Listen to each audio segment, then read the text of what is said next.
Señoritas y señores, bienvenidos a otro video para español, la clase de español.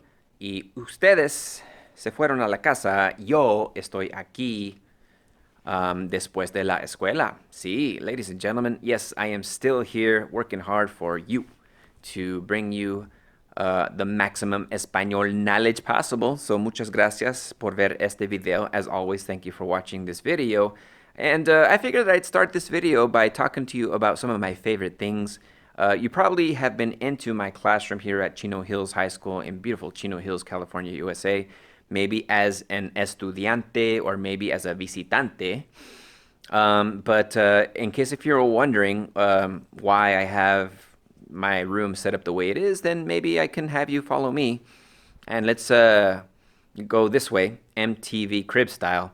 And I could talk to you about some of my cosas favoritas, my favorite things, and other knickknacks in between. Well, that is my center command, ladies and gentlemen. This is where all the grading and all the magic happens.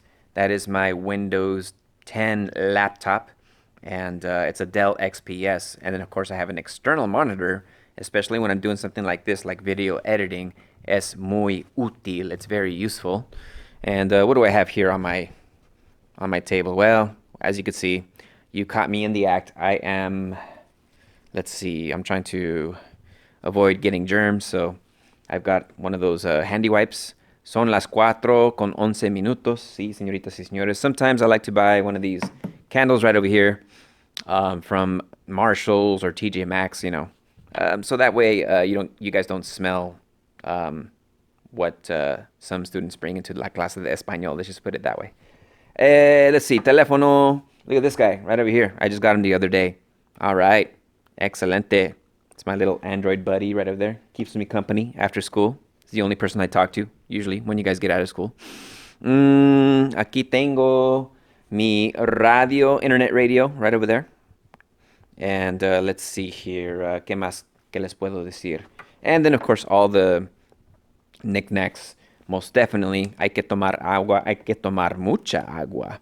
Which reminds me, by the way, I mean, I still don't know a whole lot about those hydro flask things. I mean, like, you know, it's crazy how all that blew up. I mean, why not just, why not just, you know, just get one of those and just refill it once in a while and then throw it out maybe every month to get a new one, you know, or something like that. I don't know. Anyway, hey.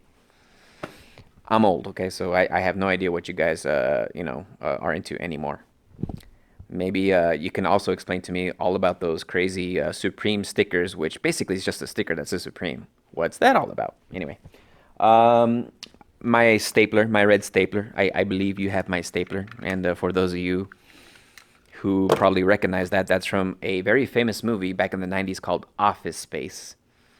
Yeah, so, but don't watch that yet because I think that's rated R. You guys aren't 17 yet, so, okay, wait until you turn 17. All right, I got some quality headphones, not the cheapo, El Cheapo kind, but I've got some Bose headphones because when you're going to listen to música, and if you're going to be here as long as I am on a daily basis after school, might as well crank up the tunes with a quality pair of headphones. Don't believe the hype with all of these, like, expensive headphones that say more bass. See what happens there. If you increase the bass, then you drown out the frequencies. Aquí está mi lámpara. Es muy bonita. It's pretty cool. I mean, really helps out when I'm doing those YouTube beauty tips. ¿Y qué más? Well, honestly, I don't know. This is more or less where I hang out most of the time. And then, of course, over here, this way, aquel lado, tengo el proyector, tengo las bocinas, tengo el estéreo. Let's see, what else do I have here? I've got the mixer. I've got the microphones right over here. Sometimes got to use the microphones. You know, I used to do karaoke singing. Ask seniors. I mean, when I first came here to Chino Hills High School, Karaoke Fridays was lit, as the youngsters say. Anyway, let's see. And then, of course, right over here, aquí, otra computadora. As you can see, I have a second teacher's desk, and this is where I keep an eye on you guys, on ustedes, making sure that you guys are paying attention because, as you know, when the cat's away, the mice will play. So if the teacher stays at the front of the class, all kinds of shenanigans happen back here. So I make it a point to get those Fitbit steps in to make sure that you are with me all the way, every step of the way, to learn más Español. All right? All right. Well, that's a quick tour of La Clase de Español. There's plenty more. I mean, there's so much I didn't show you, but I think I might split this up into some parts. So this is parte uno, part one, and I'll take you on another classroom tour maybe sometime soon. Let's get to the latest homework video. As always, thanks for watching. Boy, this daylight saving time is for the birds, isn't it? Man, oh man, I'm struggling. And if you take a look at the time, son las 5:35 de la tarde. Ay, ay, ay. Estoy muy cansado. Muy cansado. But Señor Barbosa is going the extra mile para ustedes, for you guys. So let's get right to it. Spanish 2, Español 2. And we are looking at más práctica con la gramática. We're looking at the grammar section of chapter 4B. This is what it looks like in your book. There it is. You're looking at page 219, página 219. And this lesson is called Preterite and Imperfect, describing a situation. All right, so now, ladies and gentlemen, we learned the preterite tense. We learned the imperfect tense. And now it is time for us to use both at the same time. All right. So, ladies and gentlemen, I hope you remember that the preterite tense usually describe completed actions or events. Okay, it has a beginning and has an end. Whereas the imperfect tense is also talking about the past, but it's not clear if something started or when something started and when something finished. All right. So generally, preterite, usually a one-shot deal. Imperfect, more than once. That's the rule of thumb anyway. But let's find out a bit more details about the imperfect tense and when to describe certain situations. All right, so here we go. Let's see. All right, so let's take a look at a few examples. You use the imperfect tense not only to describe something that happened or was a continuous action in the past, but you describe people, places, and situations in the past. You use the imperfect tense when you're trying to kind of set the background when telling an anecdote or a story. Check it out. La casa de mis abuelos era enorme. Tenía 5 dormitorios. So as you can see, ladies and gentlemen, you're kind of setting the scene using the imperfect tense. So describing people, places, and situations in the past. All right. You also use the imperfect tense to talk about a past action or situation, well, when there's no beginning and when there's no end. I kind of already told you that, but check it out. Había mucha gente en la casa para el aniversario de mis abuelos. So there were people in the house, but it's unclear when they got there or when they left. All right. You also use the imperfect tense to describe the situation or background information when something else happened that interrupted it. What? Okay, so when you're telling a story in Spanish, when you're telling a cuento or a anécdota, or like when you're trying to tell somebody what happened, a lot of times you're using the imperfect tense, and then whatever was going on in the past, if it was interrupted by something else, then you throw in a preterite verb to indicate that that was interrupted. Okay, I hope I'm making sense because I don't even believe myself sometimes. All right, check it out. So again, using the imperfect tense to tell what someone was doing when suddenly something else happened, and that something else that happened is usually in the preterite tense. Look at this example. Todos mis parientes bailaban, imperfect, cuando llegamos, preterite, okay?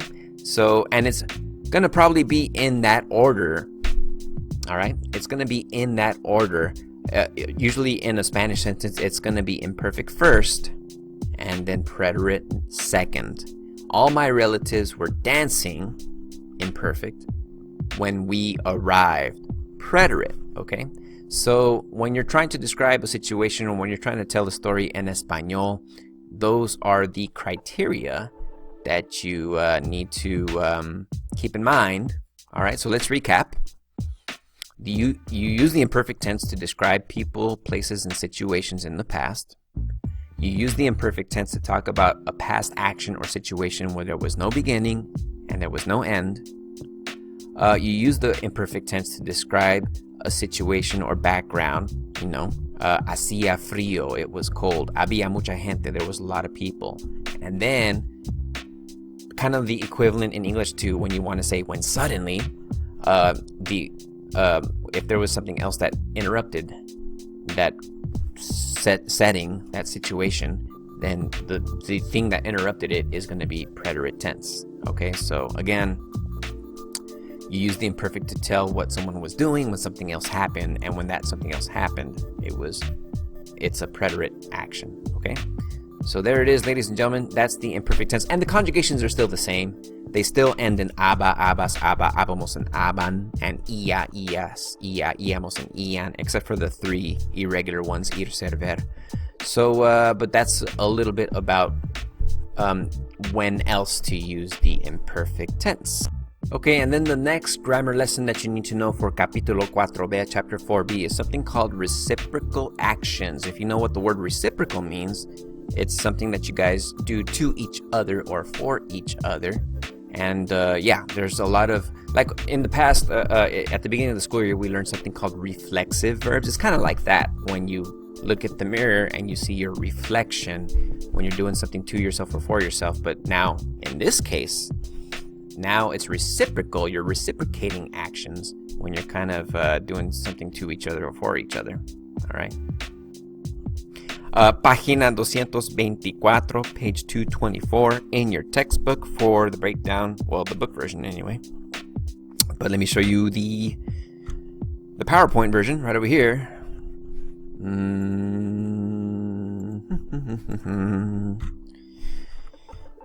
Well, ladies and gentlemen, sometimes reflexive pronouns se and nos, remember, like abrazarse and no, actually, let me take you back even further. No. Let's stick with this.